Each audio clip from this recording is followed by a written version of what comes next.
예, 오늘부터 히브리인들의 시가문학의 정수 가장 높은 경주의 말씀이라고 하는 모세의 노래, 어린 양의 노래, 신명기 32장 말씀을 상고하고자 합니다. 우리들에게 오늘부터 나누는 이 신명기 32장 말씀을 통해서 하나님이 꼭 이루시고 싶은, 선하시고 싶으신 뜻을 더 계시하셔서 깊이 각인되게 해주시고, 말씀을 인하여 우리가 남은 인생을 주님께 온전히 드려서 이기는 자로 주님의 영광 앞에 다 데려감을 받는 축복된 사랑하는 지체들이 되도록 성령의 인이 더 확고하게 새겨질 수 있도록 말씀을 가르쳐 주시길 주의 이름으로 기도합니다. 아멘. 아멘. 자, 오늘부터는 이제 신명기 32장 말씀을 나누겠습니다. 신명기 32장은 지난 시간에 말씀을 마무리 시간 때 잠깐 드린 것처럼 성경 전권의 기초가 되는 모세 오경이라고 하는 말씀, 그 요약인 신명기의 전체적인 요약인 모세의 마지막 유언 말씀을 노래의 가사로 지어서 이스라엘 백성들에게 대대로 읽어 들려주고 가르쳐라 이렇게 명령했던 모세의 노래, 어린 양의 노래를 이제 상고하게 됩니다. 신명기 32장은 성경 전권의 요약이다 이렇게 이해를 할 수가 있습니다. 그러니까 물론 구약 성경의 요약이지만 그것은 실제적으로는 성경 전권에 걸쳐서 계시록에 가서 완성을 하는 모든 내용들이 여기에 암시되어 있고 예언적으로 기록되어 있으며, 이 모든 말씀들은 모두 히브리인들의 시가문학이다 이렇게 말하는데, 성경에 보면 이 시가문학으로 되어 있는 글들이 대표적으로 욥기, 시편, 잠언, 전도, 아가 이제 이런 말씀들이 모두 다 시가서로 되어 있는 문장들인데, 그 중에서도 가장 깊이가 있고 가장 높은 경지에 이른 그런 신문학이 신명기 32장이다 이렇게 모든 신학자들도 이제 이것을 다 인정을 하고 있습니다. 물론 이런 그 시가문학의 대표적인 말씀들이 이제 다시 이제 신약 성경에 보면 그 한나의 노래를 그 마리아의 송가로 이렇게 기록한 내용도 나오는데, 그거보다도 더 이제 마무리 말씀에 보면 계시록 15장에 나오는 말씀이 있는데, 구원과 영광과 능력이 어린 양에게 있도다 이렇게 이제 찬양을 하는 말씀으로 결론을 내리고 있어요. 성경 전권은 다 어린 양께 영광을 돌리는 내용이다 이렇게 요약을 할 수가 있습니다. 자, 이제 기본 이런 그 히브리 문학의 정수라고 말하는 신명기 32장 말씀을 들어가는데, 이제 기본 기초적인 이런 이해를 하신 마음을 가지고 신명기 31장 우선 30절에서 32장 6절 사이를 읽겠습니다. 야, 그리고 모세가 이스라엘 총회에 이 노래의 말씀을 끝까지 읽어 들리니라. 이 노래의 말씀은 모세의 유언인 거예요. 그러니까 모세의 유언을 노랫말로 가사로 지어서 백성들에게 마무리 유언을 남기고 죽었다 이제 그런 말이에요. 이제 그 역사적인 사실을 보자면, 그러니까 모세의 유언이라고 하는 이 말이 예수님의 유언에 대한 또는 사도들의 유언에 대한 예표가 된다라는 걸 알 수가 있는 것이죠. 자, 이제 그런 관점을 가지고 성경을 읽는 거예요. 오늘은 이걸 이제 신명기 32장은 오래도록 다뤄야 될 거기 때문에 한 번에 다룰 수가 없어서 우선 6절까지만 읽습니다. 하늘이여 귀를 기울이라, 내가 말하리라. 땅은 내 입의 말을 들을지어다. 내 두부는 비처럼 내리고 내 말은 이슬처럼 맺히나니, 연한 풀 위에 가는 비 같고 채소 위에 단비 같도다. 내가 여호와의 이름을 전파하리니 저희는 우리 하나님께 영을 돌릴지어다. 그는 반석이시니 그가 하신 일이 완전하고 그의 모든 길이 정의롭고 진실하고 거짓이 없으신 하나님이시니 공의로우시고 바르시도다. 그들이 여호와를 향하여 악을 행하니 하나님의 자녀가 아니요 흠이 있고 비뚤어진 세대여다. 어리석고 지혜 없는 백성아, 여호와께 이같이 보답하느냐? 그는 네 아버지시오 너를 지으신 이가 아니시냐? 그가 너를 만드시고 너를 세우셨도다. 특히 이제 6절 말씀은 창세기 1장에서 2장 사이에 나오는 하나님의 이제 창조 세계에 아담과 하와를 지으시고, 그 다음에 특히 아담의 옆구리에서 갈비뼈를 꺼내가지고 그 여자를 지으셨다 그랬는데, 거기 지으셨다라는 말이 세워놨다라는 뜻이에요. 그건 이미 창세기 때 말씀을 드렸었죠. 이것은 그리스도의 배필인 교회를 건축 세우는 것을 상징하는 거라는 것도 우리 충분히 말씀을 나눴어요. 이것은 최후로는 거룩한 성 새 예루살렘을 하나님께서 어린 양의 배필로 신부로 이렇게 세워놓는 것, 신부성을 세우는 것을 상징한 말이에요. 이것은 기본적으로 처음 하늘과 처음 땅에 아담 부부를 이렇게 창조하고 지으시고 세워놓으신 것처럼 새 하늘과 새 땅에 그리스도와 교회를, 그리스도의 신부인 어린 양과 신부를 세우는 것을 상징적으로 지금 하는 말이에요. 그러니까 이 신명기 32장 모든 세상 나라에서도 시가라고 하는 것은 그 한 절 한 절 한 단어 한 단어 속에 무궁한 어떤 그 깊은 의미와 뜻을 감춰놓고 있죠. 동양 철학도 굉장히 이제 깊이가 있어요. 동양 철학 서적 읽어봐도.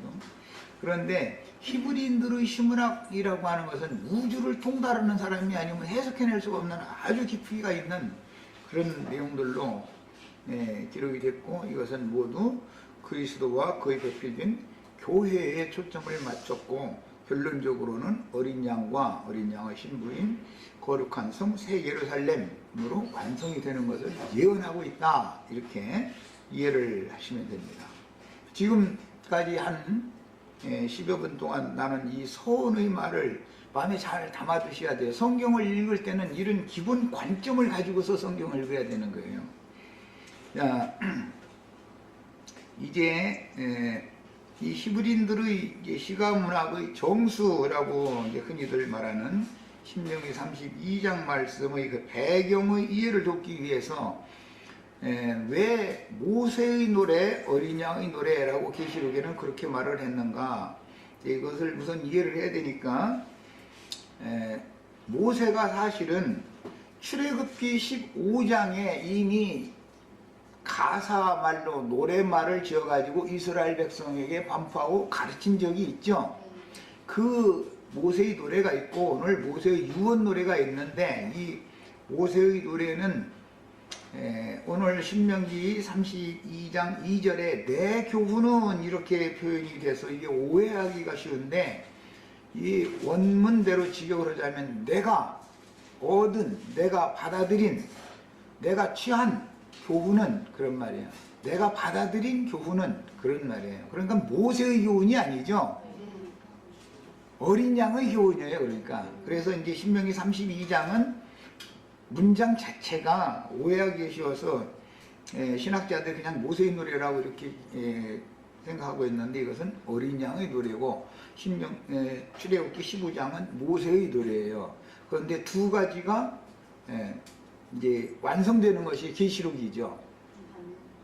먼저는 모세의 노래를 배워야 되고, 모세의 노래를 배워서 자기 것으로 구원을 이룬 사람, 최종적으로 계시록용어로는 이긴 자가 되는 사람이 신명기 32장을 해석할 수 있는 거예요. 자기 것이 될 수가 있는 거예요. 이게 어린 양의 노래이기 때문에 그래요. 어린 양의 노래, 모세의 노래를 다 새노래라고 그러는데 시편에 보면 새노래라는 말이 참 많이 나오죠. 그 새노래라는 것은 처음 하늘과 처음 땅에 있는 사람들은 배울 수도 없고 부를 수가 없는 노래예요. 반드시 새 창조 세계에 들어온 사람들, 새 하늘과 새 땅에 들어온 사람들, 이기는 자 같은 사람들만 배울 수도 있고 부를 수 있는 노래인 거예요. 그러니까 이제 이런 기본적인 진리 지식을 가르친 다음에 이제 모세의 노래부터 이해를 해야 되니까 출애굽기 14장 말씀부터 잠깐 추적을 해서 나오도록 하겠습니다. 출애굽기 14장을 다 펴니다. 다 읽을 수 없으니까 저기 마지막 부분 26절에서 끝절까지 일단 읽습니다. 잘 정신 들여서 읽습니다. 여호와께서 모세에게 이르시되 네 손을 바다 위로 내밀어 물이 애굽 사람들과 그들의 병거들과 마병들 위에 다시 흐르게 하라 하시니 모세가 곧 손을 바다 위로 내밀매 새벽이 되어 바다의 힘이 회복된지라 애굽 사람들이 물을 거슬러 도망하나 여호와께서 애굽 사람들을 바다 가운데 엎으시니 물이 다시 흘러 병거들과 기병들을 덮되 그들의 뒤를 따라 바다에 들어간 바로의 군대를 다 덮으니 하나도 남지 아니하였더라. 그러나 이스라엘 자손은 바다 가운데를 육지로 행하였고 물이 좌우에 벽이 되었더라. 그날에 여호와께서 이같이 이스라엘을 애굽 사람의 손에서 구원하시매 이스라엘이 바닷가에서 애굽 사람들이 죽어있는 것을 보았더라. 이스라엘이 여호와께서 애굽 사람들에게 행하신 그 큰 능력을 보았으므로 백성이 여호와를 경외하며 여호와와 그의 종 모세를 믿었더라. 이것은 홍해 바다를 건너는 내용을 지금 기록을 한 내용이죠.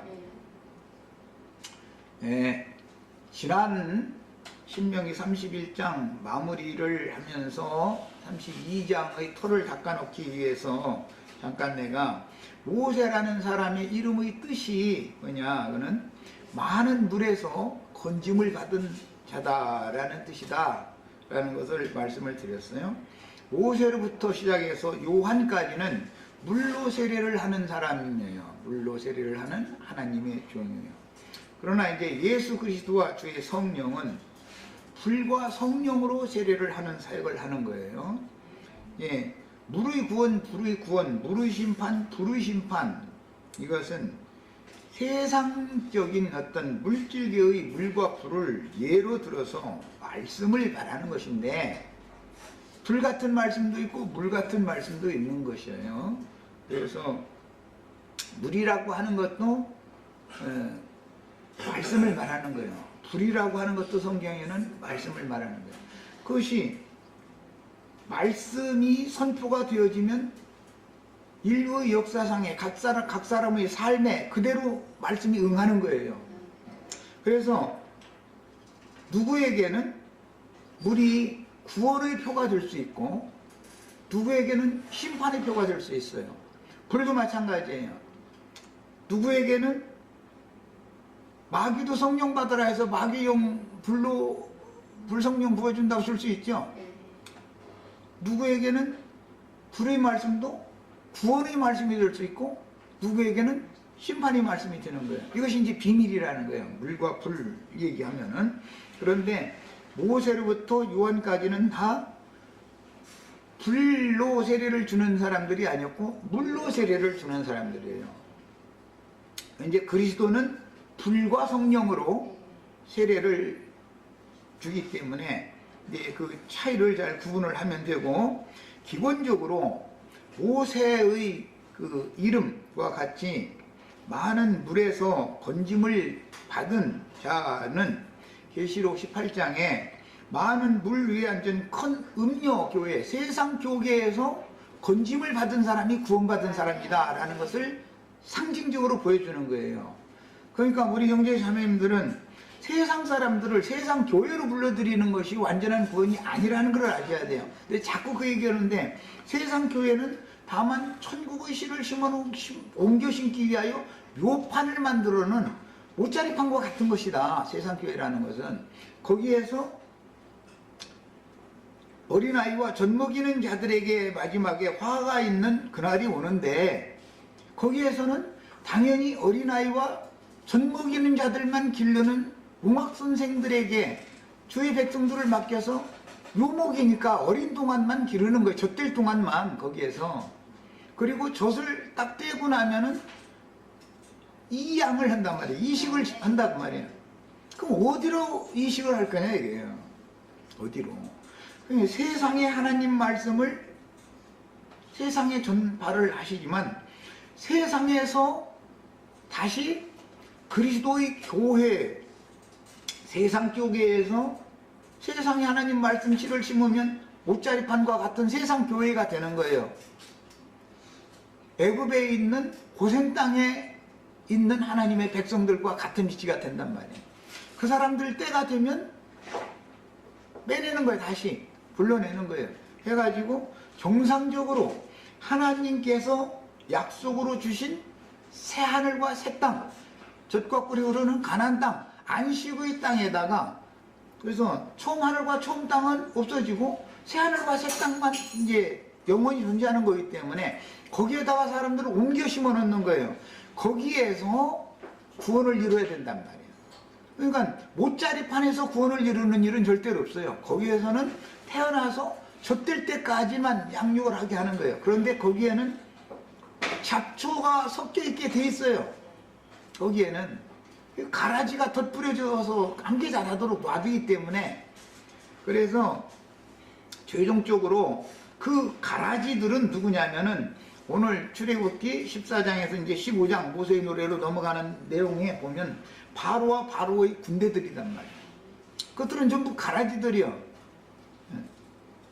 고센 땅에 있던 하나님의 백성들만 구원을 해서 건져놓고 하나님의 백성들을 다시 세상 그 애국으로 사로잡아다가 종로로 타게 하려고 쫓아오는 자들을 홍해바다로 몰아넣어서 홍해바다 한가운데쯤에 이르렀을 때 물을 다시 합하게 만들어 가지고 그 많은 물로 말미암아 그들은 심판을 받아버린단 말이야. 이스라엘 백성들은 그 많은 물로 말미암아 건짐을 받았단 말이야. 이것이 성경에서 구원사의 아주 기초적인 구속사를 지금 다루는 거예요. 이것이 이루어지는 것이 계시록 18장에서 이루어진다 말이에요. 큰 음녀가 많은 물에 앉아 있다는 거예요. 그런데 그 음녀가 많은 물에 앉아 있는데 7 짐승들을 타고 있다는 거잖아요. 거기 이제 타고 앉았다 이렇게 말하는 것은 그때 계시록 때 내가 충분히 말씀드렸지만 여자가 남자를 타는 게 아니라 원래는 남자가 수컷이 암컷을 타는 것이고 남자가 여자를 타는 것인데 거꾸로 돼 있죠. 거기 여자가 이제 남자를 탄 걸로 돼 있죠. 그것은 그만큼 음란, 음행이 심하다라는 것을 상징적으로 이게 보여준 거예요. 그래서 그 큰 음료 가운데에서 하나님의 백성들만 건져내는 거예요. 이 사실이 실현된 사람들이 계시록 15장에서 유리바다 위에 서서 구원이 어린 양에게 또다 영광과 찬송과 영광을 그 어린 양에게 돌려야 된다고 이제 찬송하는 거예요. 구약 성경에서는 홍해바다를 건너간 사람들이 홍해바다 저쪽 편 가에 홍해바다, 거기서는 구약 성경은 그 전치사가 홍해바다 가고 신약 성경은 신약 성경은 수정같이 맑은 유리바다 위예요. 거기 전치사가. 그래서 신약 성경은 위에 선자들이 노래를 부르는 거고 구약 성경은 홍해바다 가에 선자들이 노래를 부르는 거예요. 이제 그것도 그 전치사적의 용어의 차이가 있는데 그건 이제 세부적으로 들어갈 때 말씀 나눌 거예요. 이처럼 성경이라고 하는 것은 구원사를 말할 때 기본적으로는 많은 물에서 건짐을 받는 구원이다. 자, 이제 계시록 18장에서 많은 물이 앉은 큰 음력 가운데에서 건짐을 받았어도 어디로 가야 될 거 아니에요. 어디로. 그래서 성령과 신부가 오라 하는 곳을 향해서 가서 거기에서 이식되어져 심어져야 된단 말이에요. 이제 거기선 또 나가면 안 되는 거예요. 거기선 다시 나가면 안 돼. 그래서 성령과 신부가 오라는 곳으로 가서 거기에서 뿌리를 내리고 거기서 자리를 잡고 거기서 열매를 맺고 그 결실된 열매를 하나님이 주수해 가는 거예요. 그래서 홍해바다를 건너면 광야라고 하는 곳에서 양육을 받지만 거기서는 뿌리를 내리지 말라고 돼 있죠. 광야에서 광야교에서 뿌리를 내리고 거기서 영원히 사는 게 아니잖아. 그러나 결론적으로는 가나안 땅에 들어가서 뿌리를 내리고 살아야 정착을 하고 살아야 되는 것인데 그건 상징이고 구약시대에 가나안 땅에서 실제로 들어간 백성들이라도 영원히 거기에 정착하지는 못했단 말이야. 신약성경에 와서 계시록에 가야만 실제로 새하늘과 새 땅, 세상 나라가 주와 그 그리스도의 나라가 되어진 그 새 세계에 들어간 사람들은 다시는 어디로 더 이상 갈 데가 없죠. 이제 거기서는 옮길 데가 없는 거예요. 이렇게 신약성경에 와서 완성되고 구약성경에 예표가 되어 있고 하는 내용을 전체적인 성경 전권의 흐름을 이해를 하셔야 돼요. 이 시간에는 지금 내가 하는 지금까지 하는 이런 내용을 마음에 잘 담아두고 성경을 읽으면 성경이 일목요연하게 관통되어져서 꿰뚫어질 수가 있어요. 이렇게 해서 끝까지 잘 나가야지 중간에 어디로 새버린다든지 어디에 머문다든지 그러면 이게 완전한 구원의 이른자가 아니다 그런 말이야. 이제 이런 얘기에 대해서도 이해가 있으셔야 되겠어요. 자, 그리고 나서 이제 15장으로 들어갑니다.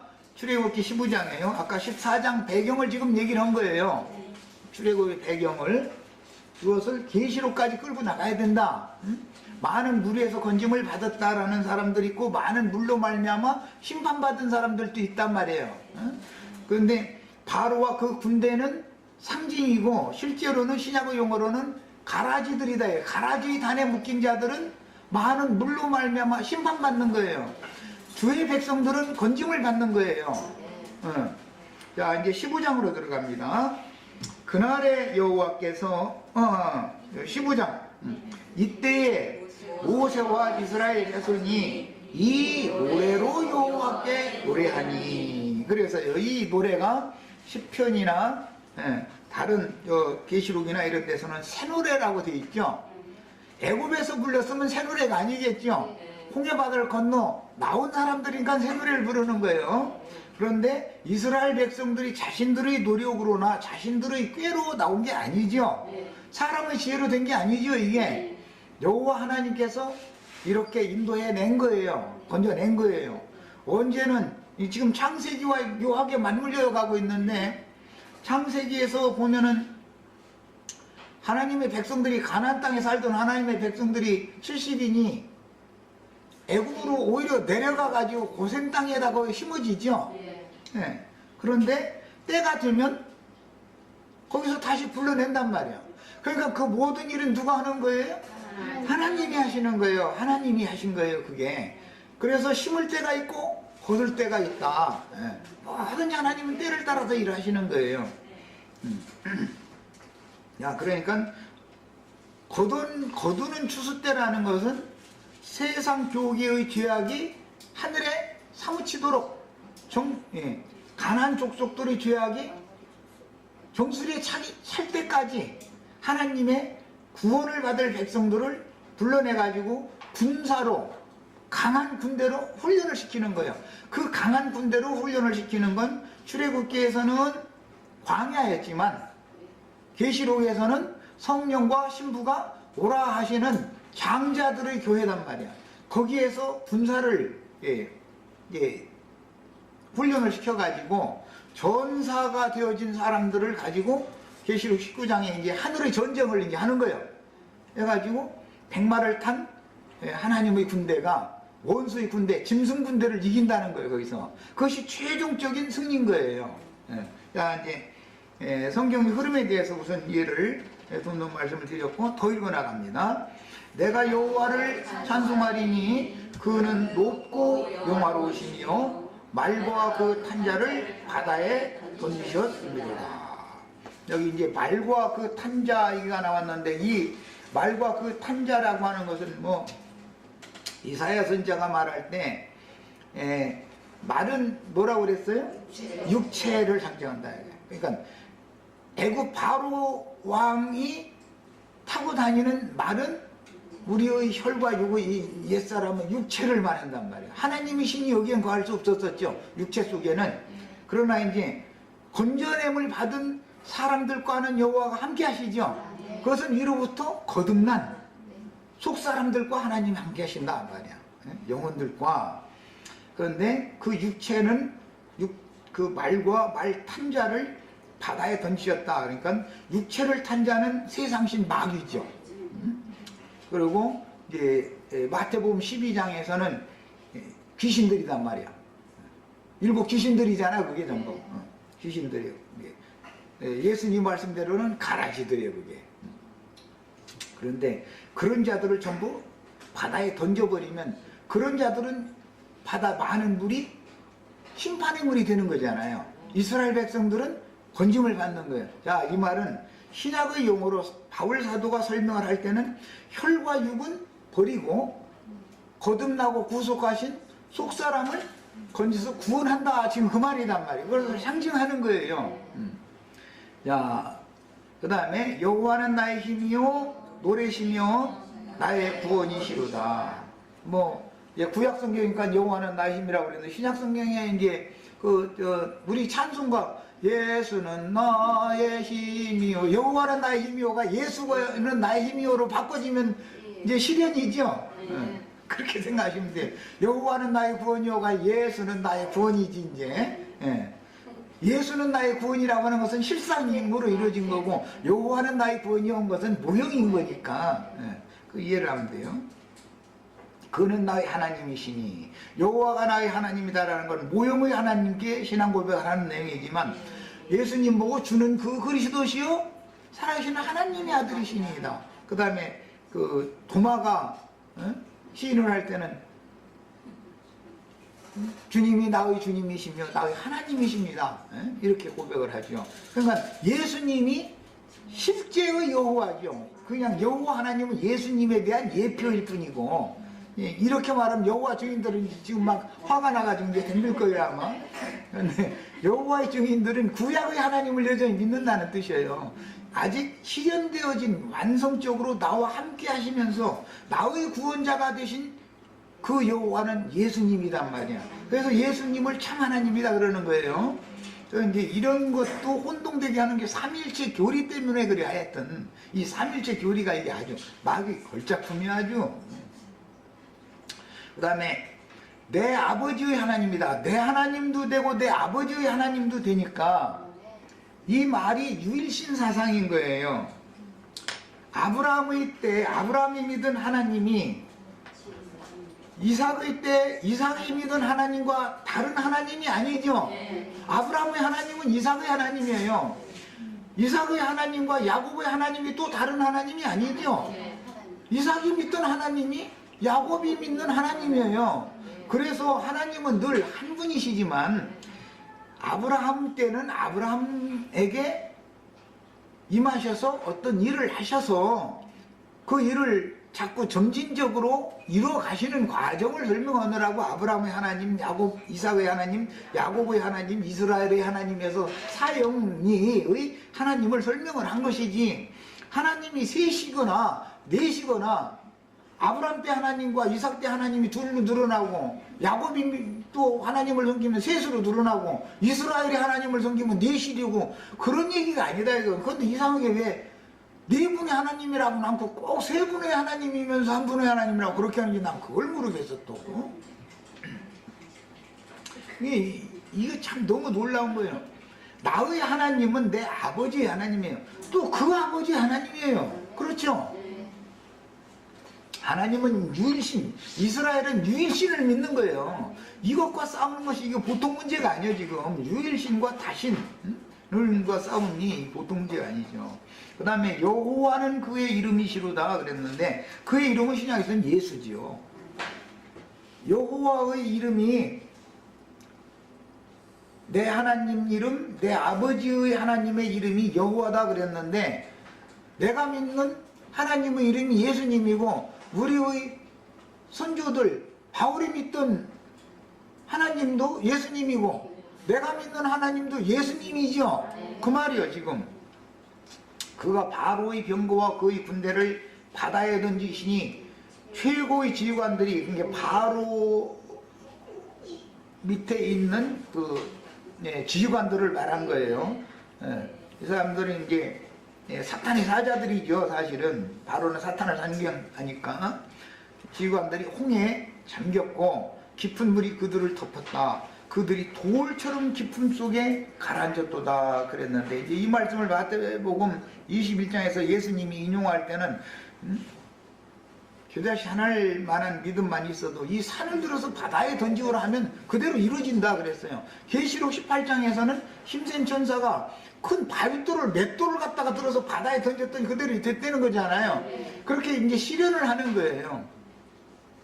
그러니까 다 이것은 시적인 표현들이기 때문에, 어떻게 사람이 백두산을 들어서 울릉도 옆에다 이렇게 해가지고 독도고 그냥 맞닿게 만들어 다 우리 땅이다 그러면 참 좋지요. 그렇게 말투만 있으면 그럴 것도 저 히말라야 산맥에 있는 그 천산이라고 하는 그 높은 산 에베레스트 산인가 그런 산들 그냥 손으로 번쩍 들어다가 우리나라하고 대마도고 이렇게 맞닿게 만들어, 이게 우리 땅이야 대마도까지. 그럼 일본 사람 공장 붙을 거 아니야. 얼마나 좋겠어. 그렇게 말할 수 있다면. 나도 그러고 싶어.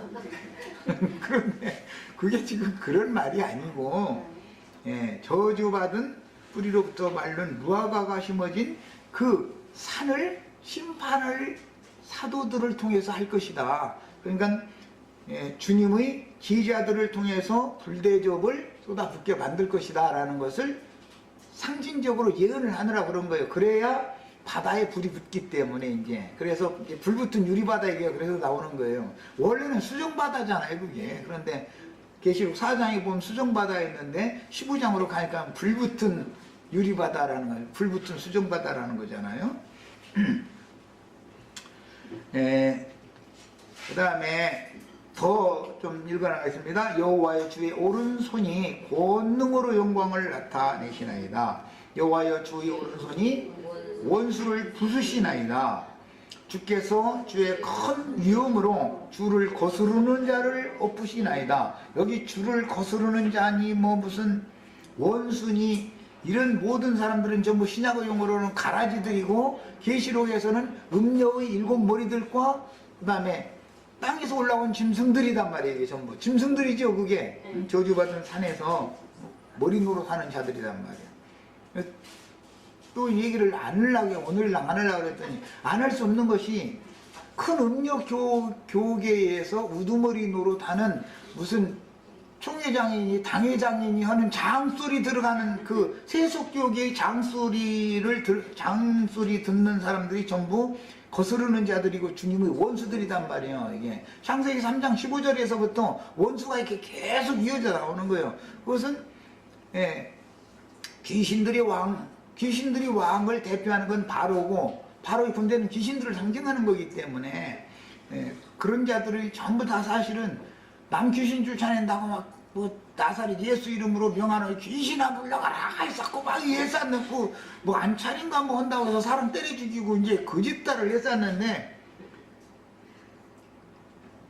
지 속에 귀신이 가득 들어있어가지고 그런다는 걸 꿈에도 생각을 안 하는 거예요. 지금 불러 하면서 사람 귀신 쫓아낸다고 사람 얼마나 두들겨 패가지고서는 사람 죽여놓고 한 올라갔다 묻는다는 거잖아요. 그런 소리 하면 나는 그렇게 안 했다고. 그렇게 안 했어도 강대상에서 괜히 귀신 불러들이느라고 방을 하라고 뭐하라고 어떻게 했었고 하면 다 그게 귀신 불러들이는 수단이잖아. 그럼 거기 하면 이제 혼취해가지고 그냥 그렇게 하는 것이, 그게 다 7 귀신이 어떻게 들어와. 7 귀신이 다 그런 방법으로 귀신들을 사람 속에 넣어주는 거지. 그러면은 사람이 혼취해가지고 참과 거짓을 구분을 못 해버려. 점점 거기에 빠져버리면은. 그런 데서 우리가 건짐을 받는 것이 진짜 구원이란 말이에요. 사람이 정신이 온전해져야 되잖아. 신앙 양심이 건전해져야 되고. 그 다음에 주께서 진노를 발하시니 그 진노가, 이 진노는 이제 콧김으로 이제 막 뭐 불을 토해낸다 이렇게 나오는데, 진노가 그들을 지푸라기 같이 사른다. 이 말씀도 오바댜서에 인용이 됐죠. 시온산에 올라간 유다와 요셉 지파는 불과 불꽃이지만 에돔 족속들은 지푸라기가 되어져 가지고 다 불사름 당한다고 했잖아요. 그렇게 인용했어요. 그럼 에돔 족속이라는 게 아브라함의 자식이고 이삭의 장자가 그게 에돔이잖아. 그러니까 안 믿는 사람들을 말한 게 아니죠. 혈과 육으로 예수를 믿는단 말이에요. 예수를 믿는데 육체대로 믿는 거예요. 그런 사람들을 다 지푸라기로 보는 거예요. 다 나무로 보기 때문에 그래요. 오늘 우리가 뭐 십자가 찬송도 했는데 주님께서 막 우리를 위하여 십자가 나무 틀에 못 박히셨네 그랬는데, 나무 틀이 나지요. 내 육체가 나무 틀이라고. 이게 상징이요. 그런 게 내 육체에 예수님이 매달려서 죽은 거예요. 이 말이 이해가 되어져야 내가 예수와 함께 십자가에 못 박혔나니 그런즉 내가 사는 것이 아니라 내 안에 그리스도께서 사는 거다라는 말을 외우기는 딸딸 외워도 다 소용없는 소리일 수가 있잖아요. 아, 내가 예수를 죽이는 내 육체라는 것이 예수 죽이는 십자가 나무 틀이구나. 이게 이것이 믿어져야 되는 것이죠. 그래야 내 육체와 함께 예수가 죽어야 거듭난 속사람과 함께 예수가 부활할 수 있는 거잖아요. 그래야 내가 이제 하늘에 앉혀진 자가 될 수 있으니까.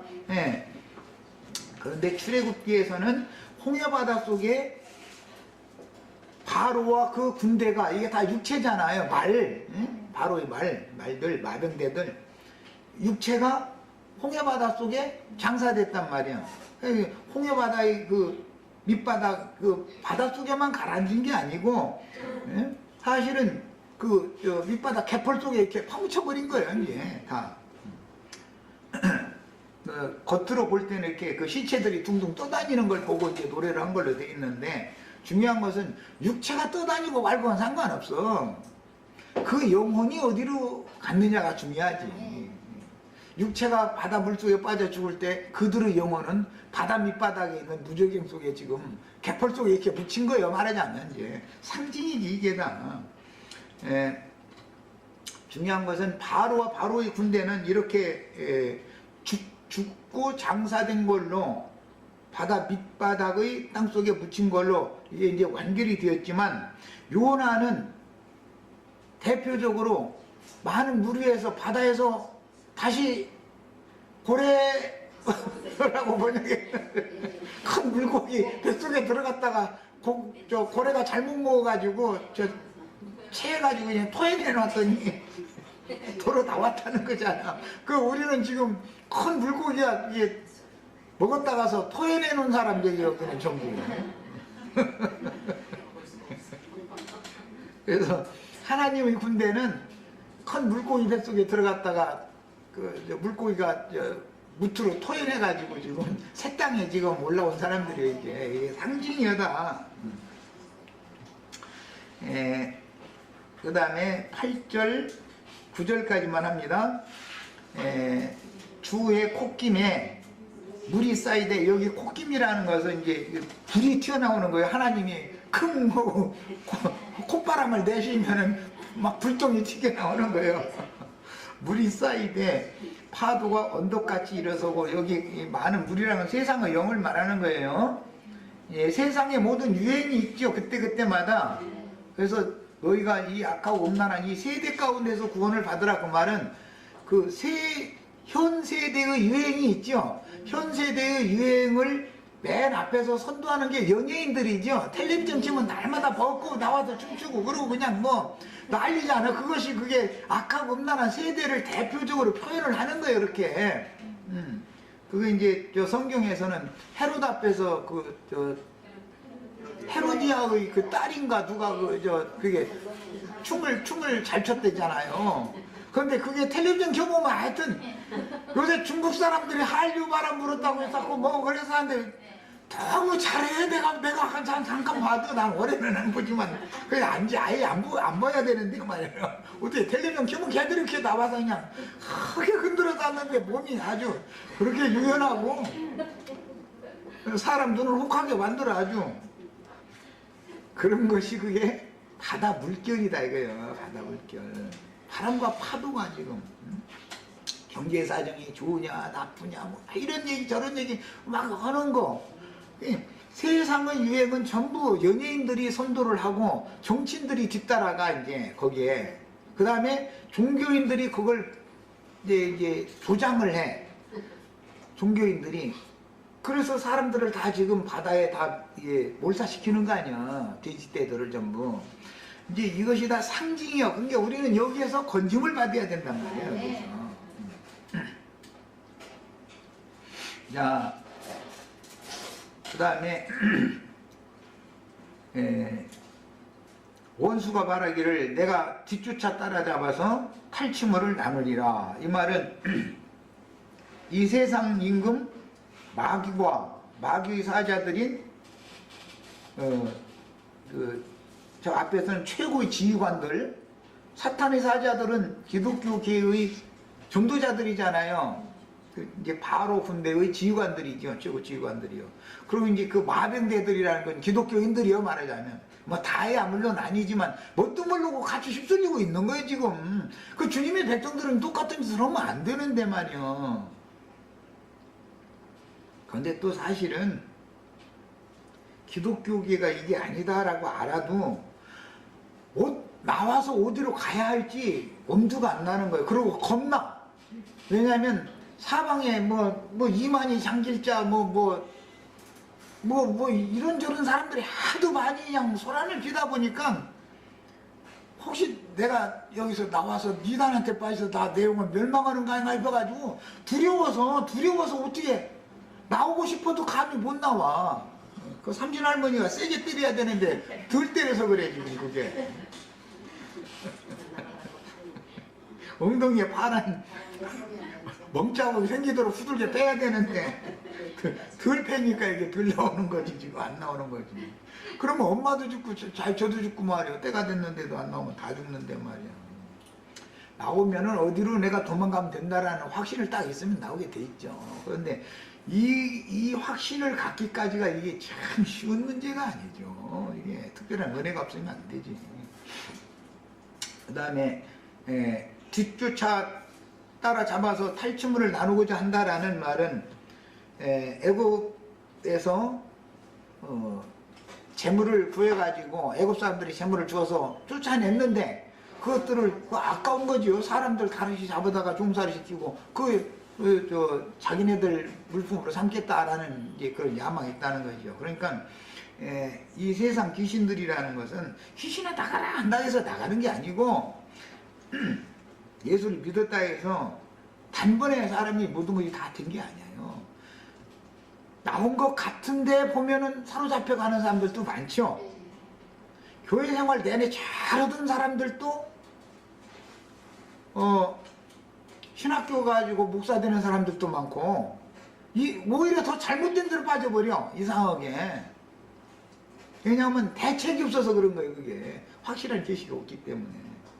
그리고 신앙생활 잘한 것 같이 하던 사람도 어느 날 보면은 엉뚱한 무슨 이만희니 장길자니 무슨 저기 박명호 등 해가지고 그냥 이상한 어떤 사람들 무리한테 빠져가지고서 혹한 사람들이 상당히 많죠.